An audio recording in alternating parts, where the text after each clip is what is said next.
ये सच्चाई पूरा उड़ीसा जानता है कि उड़ीसा की 40,000 से ऊपर बेटियां आज लापता हैं।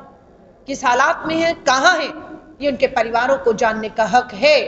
और बेटियां वापस लौटे, ये सरकार को सुनिश्चित करना था, जो फेल हो गई। हर रोज उड़ीसा में 15 बेटियों का बलात्कार हो रहा है। फकीर मोहन कॉलेज, एफएमसी कॉलेज की अखिल भारतीय विद्यार्थी परिषद की यह छात्रा, जो एबीवीपी आरएसएस का संगठन है, उससे जुड़ी हुई थी।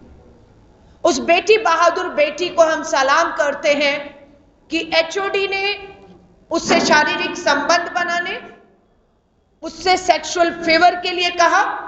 बेटी ने जब उनके प्रस्ताव को ठुकराया तो उसका भविष्य बर्बाद कर देगा, ये उसे धमकी एचओडी जो है उन्होंने दी, जिनका नाम बताया जाता है, एचओडी का नाम समीर साहू। तस्वीरें हैं समीर साहू और प्रिंसिपल जो है दिलीप घोष की। अखिल भारतीय विद्यार्थी परिषद के लोग उनका मान और सम्मान कर रहे हैं, हार फैला रहे हैं, ऐसी तस्वीरें हैं। पर बेटी न्याय मांग रही थी। आज प्रधानमंत्री नरेंद्र मोदी जी के ट्विटर हैंडल पर जाइए।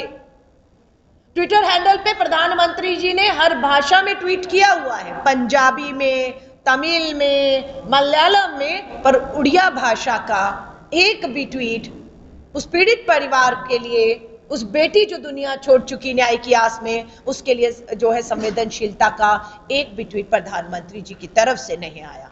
आज राहुल गांधी जी पिता से बात करते हैं, पर प्रधानमंत्री नरेंद्र मोदी जी आप पिता से क्यों बात नहीं कर रहे हैं?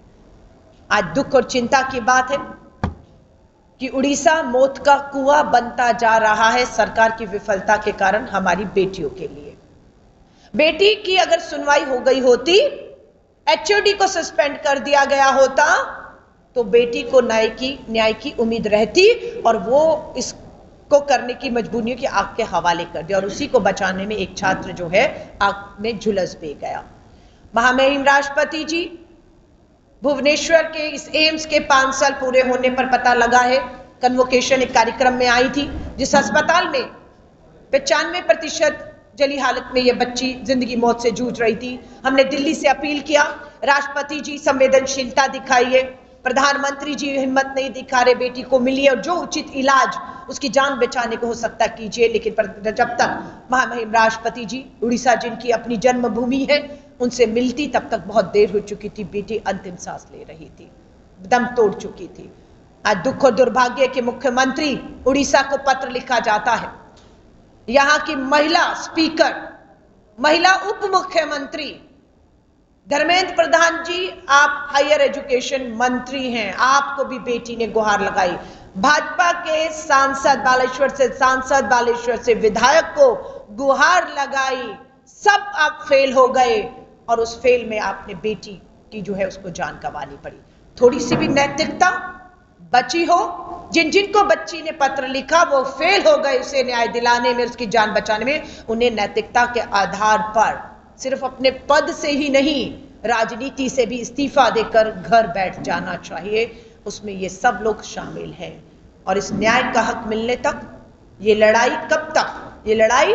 न्याय का हक मिलने तक। और ये न्याय का हक सिर्फ एक बेटी के लिए नहीं, वो 40,000 से ऊपर लापता बेटियां, हर रोज 15 बेटियों के हो रहे बलात्कार, और जितने मामले चल रहे हैं उन सबको जब तक न्याय नहीं मिल जाता तब तक ये लड़ाई जारी रहेगी। ये लड़ाई न्याय के हक के लिए, ये लड़ाई अपराधी जब तक सजा नहीं पा जाता तब तक, और जब तक अपराध पर लगाम नहीं लग जाता, और ये अपराध पर लगाम डर से लगेगा। मैं आपको ये दिखा रही हूं, आप देखिएगा कि क्यों अपराधियों की हिम्मत इतनी बढ़ रही है। ये आप देखिएगा, सख्त कानून है। सख्त कानून कब आए? 2012 निर्भया के बाद जस्टिस वर्मा आयोग की सिफारिशों पर कांग्रेस की सरकार ने कानून बदले, और सख्त कानून। अगर कोई घूरेगा भी ना, अब पीछा भी करेगा ना, टच भी करेगा ना, तो अपराध की श्रेणी में सजाएं हैं। ये हमारे समय पर हुआ। कानून सख्त है, लेकिन आज की सरकारें रोक नहीं पा रही, क्योंकि कानून लागू नहीं हो रहा। कानून किताबों तक है, कानून लागू हो, सजाएं मिले, दीजिए। Protection of children from sexual offence, नाबालिग बेटियों के बलात्कार में दोषी करार होने पर फांसी है। पूछना चाहते इस 1 साल में कितनों को फांसी हुई? प्रधानमंत्री नरेंद्र मोदी जी 1 साल का जश्न मनाने आप आए थे। ये बेटी आपसे मिलने की कोशिश कर रही थी। जब आपसे नहीं मिल पाई ये बेटी, अपनी बात, अपनी गुहार नहीं कर पाई, तो तब 30 जून को शिकायत होती है, 1 जुलाई को लिखित में शिकायत होती है, 11 तक सुनवाई, कार्रवाई नहीं होती। अगर प्रधानमंत्री जी आपने भी कुछ समय निकालकर बेटी बचाओ के नारे के तहत इस बच्ची को मिल लिया होता, उसकी उम्मीद, उसकी आस को जिंदा रखा होता कि अगर तुम्हारे साथ कुछ हुआ, न्याय होगा, तो शायद बच्ची जिंदा होती, पर यह नहीं हुआ है। सख्त कानून के बावजूद बढ़ रहे हैं रेप के मामले लगातार। आप देखिए, अब आप यहां पर आ जाइए, कन्विक्शन, सजाएं ही नहीं है, कन्विक्शन कम है, बरी ज्यादा हो रहे हैं। यहां पर अब 18 के आंकड़े देखिएगा, कुल 17,000 बेटियों ने अपनी बलात्कार, यौन उत्पीड़न, अपराध की घटनाएं लिखवाई। 17,313 सजा नहीं, कन्विक्शन, दोषी करार दिया, सजाएं नहीं हुई, कन्विक्शन 4,700। बरी कितने हुए? 17,000 में से 11,000 से ऊपर बरी हो गए। क्यों बरी हो गए? क्योंकि पुलिस ने समय रहते एफआईआर नहीं की, पुलिस ने समय रहते हुए दबाव के कारण सबूत एकत्रित नहीं किए। पुलिस ने अगर सब किया होता तो अदालत में सबूत पुख्ता पेश होते और अपराधी रिहा नहीं होते।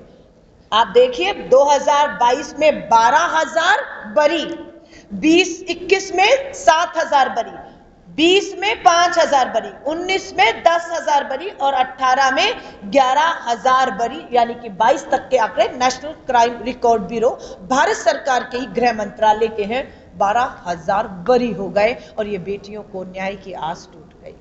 देश विदेश कोण अनुकोण टेक्निक खबर देखंतु आम सह यूट्यूब, फेसबुक और इंस्टाग्राम रे आमको देखंतु, लाइक, शेयर और सब्सक्राइब करने को आद्यम भूलंतु।